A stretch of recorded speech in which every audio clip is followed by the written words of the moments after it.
నేను ఒక software company ఉంది నాకు, నా కంపెనీలో ఒక 30 మంది పనిచేస్తారు.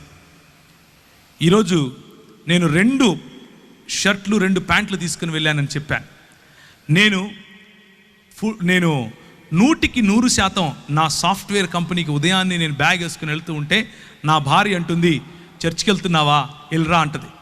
ఆరాధనకి వెళ్తున్నావా, మంచిగా వెళ్ళరా, మంచిగా ఆరాధన చెయ్యి అని చెప్తుంది. నేను వెళ్ళి పని చేసే నా సాఫ్ట్వేర్ కంపెనీ కూడా దేవుని రాజ్యములో ఉపయోగపడాలి. దేవుని రాజ్యము అది. దానికి ప్రభువు దేవుడై ఉండాలి, దానికి ప్రభువు క్రీస్తై ఉండాలి. మేము నడిపించే సాఫ్ట్వేర్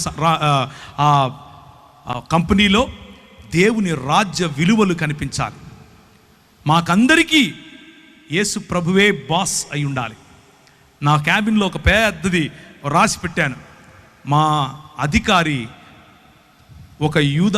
ఒక యూదుడైనటువంటి కార్పెంటరు అని. ఒక ఇంగ్లీష్లో ఉంటుంది, my boss is a Jewish carpenter అని. అది పెట్టాము అక్కడ. ఎందుకు అనంటే నేను అధికారి కాదు, దేవుడు అధికారి.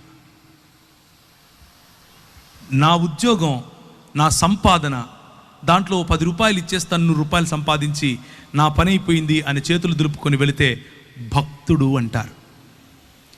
100 రూపాయలు ఇదిగో ప్రభువా నువ్వు నాకు ఇచ్చావు. పరిశుద్ధాత్ముని పొందిన వాడు ఏం చేస్తాడు తెలుసా? దేవుని రాజ్యం కోసం ప్రతి పైసా ఖర్చు పెడతాడు. తన కుటుంబముతో సహా ప్రతి చోట దేవుని రాజ్యాన్ని చూస్తాడు.